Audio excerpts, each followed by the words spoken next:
There we go. We're recording. Hey, this is our first class that we're teaching. I've got my whole team here. The goal is you guys are going to see this on a recording. If you're a Northwestern Mutual advisor or rep, you're going to hear some drilling in the building. You're going to see my camera go on and off, and we're not professional video makers at this point.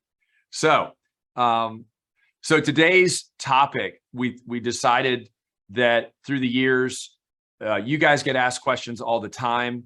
And the biggest question you get asked from like younger couples that you're doing a fact finder with is, man, should I buy or should I continue to rent?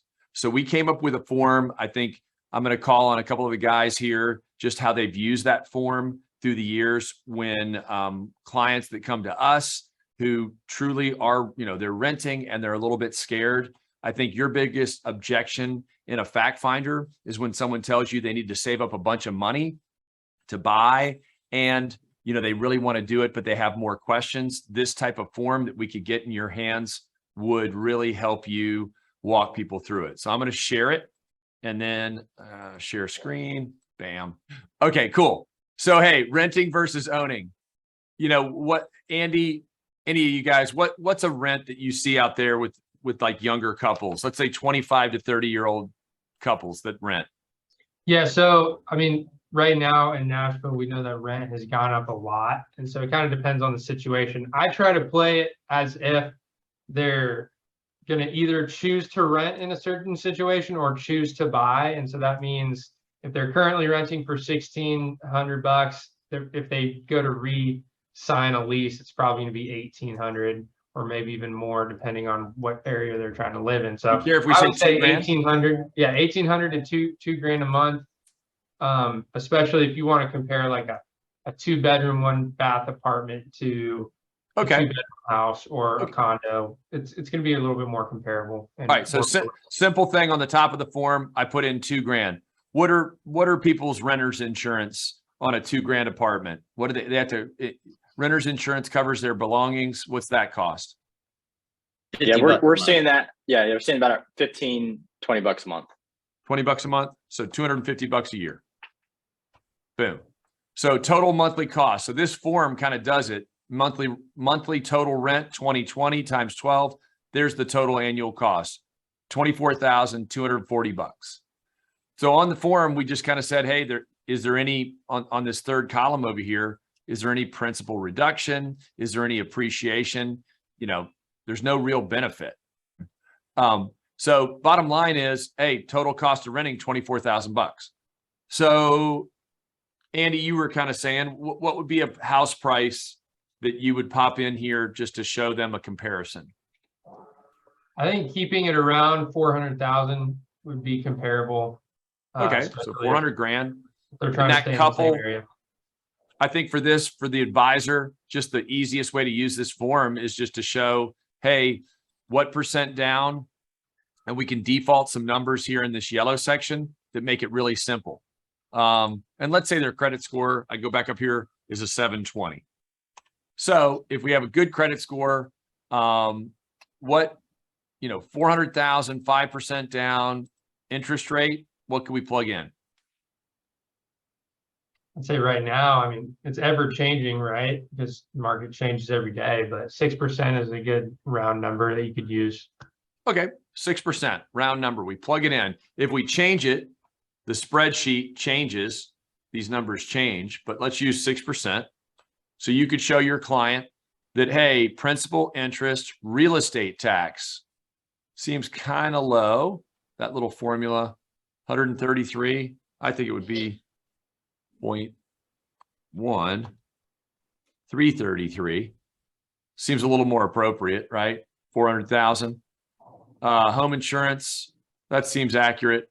Mortgage insurance, we did a factor of 0.25. So what this little section here, if you're looking at this video, this is just going to show you everything to show your client that would comprise a payment on a house: principal, interest, taxes, home insurance, mortgage insurance, based on whatever you put in here. That payment, $2,846.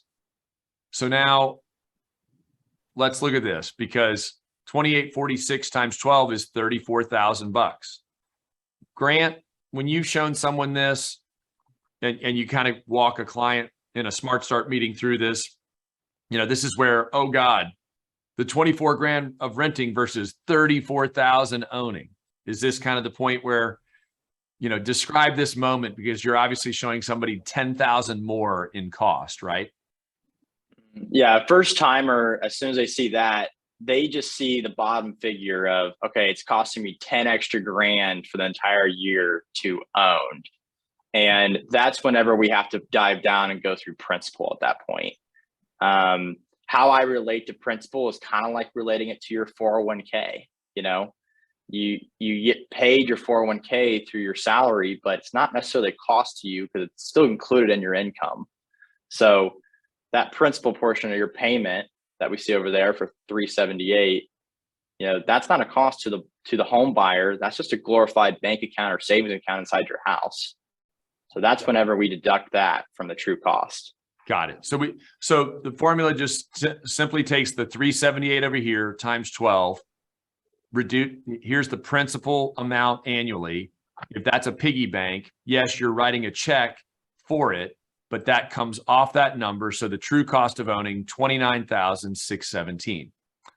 Now, one of the things that we've done, this spreadsheet is very simple, and it just breaks down, hey, over a 5-year term of renting versus owning, here are some projected numbers for your client. Aaron, have you walked a client through this yet? Yes. And I think probably the big thing is it's funny just that when they look at how much they're spending in rent on an yearly basis, they're like, wow, they look at that number. And then to see that zero off to the right is a little deflating. So then as you get into these numbers down below, they start to see the value of it. Yeah. And I think that as an advisor, if you're watching this and thinking, okay, one of my biggest objections early on is that when I meet younger couples or younger people single, the biggest objection they're giving you is, hey, they want to save and they want to own and they don't want to invest yet or buy an insurance policy because this is important to them.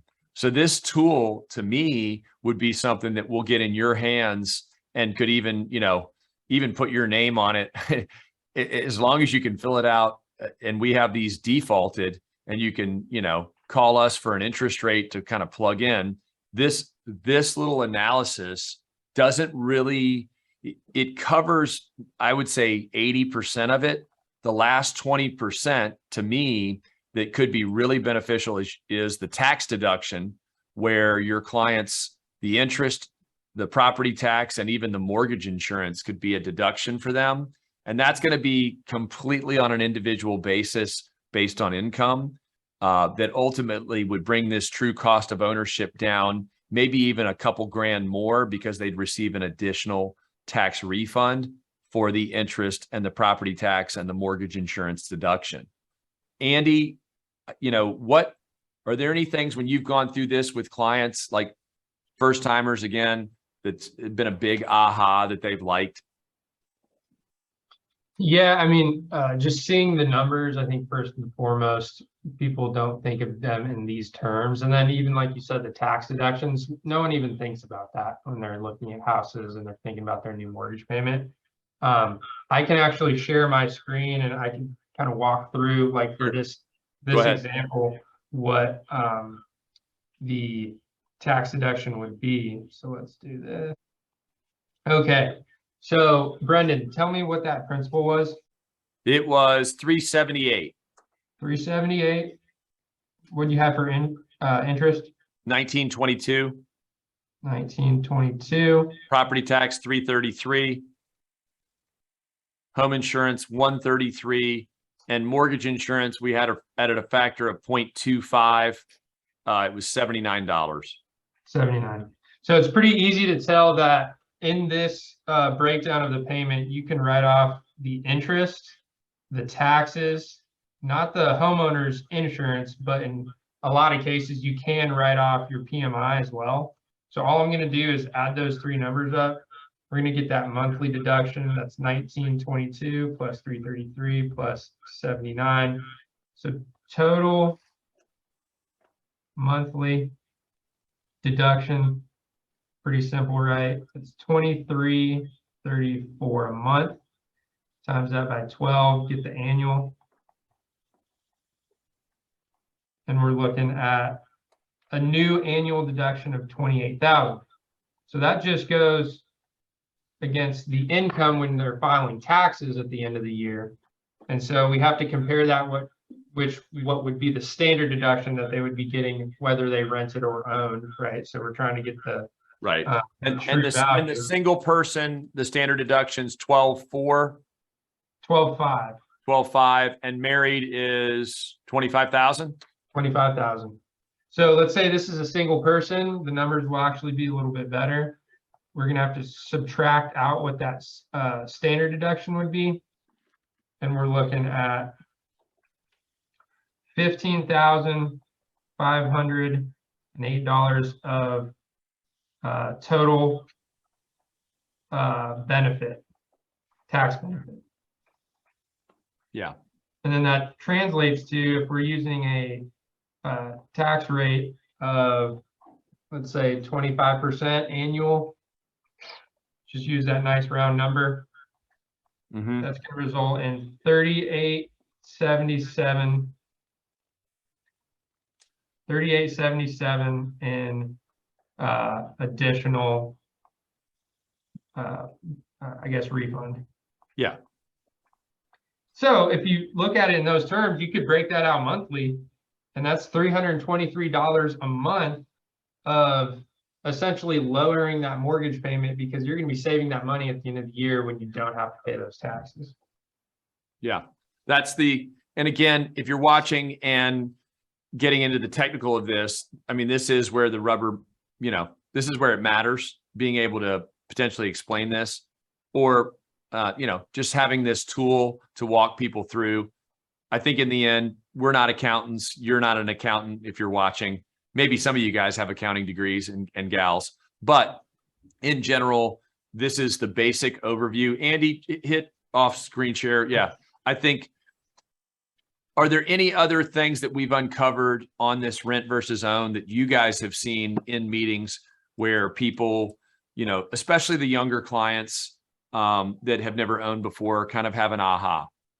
And it's okay if not. I mean, this is basic stuff that we go through every day. To me, Brendan, I know this is like the math of it for someone's situation that they've already kind of know of. And then when you start talking about appreciation, market appreciation factoring into, just generally speaking, that kind of turns the light switch on to investment mindset, which again, it relates to, Northwestern financial reps, and it goes hand in hand with the investment mindset. So. Yeah. And right here, we kept this, Aaron, that's a great point, because we kept this down to the nitty gritty without the tax advantage. And then the 5-year cost of renting versus owning, we didn't really even factor over here true appreciation. So if you start to talk about, hey, the person that did this 4 years ago and bought a $400,000 home, the cost of owning was almost nothing if their house went up 150,000 in value over 4 years, right? That this 5-year cost essentially is absorbed by the fact that their house went up $150,000. So yes, they paid the money in, but every penny was returned in appreciation growth versus principal reduction. So yeah, and even if you take those numbers moving forward at a conservative, 3 to 5%, 10% number, it's still, like I said, that they kind of see that as, oh, this is their punching their ticket into an investment game. And again, it just kind of goes hand in hand with that investment mindset. Cool. Well, any parting thoughts? Because I think we're going to do this every Friday. We've got a ton of topics to cover. This one is pretty basic, and I say boring, but sometimes boring really hits home for your client.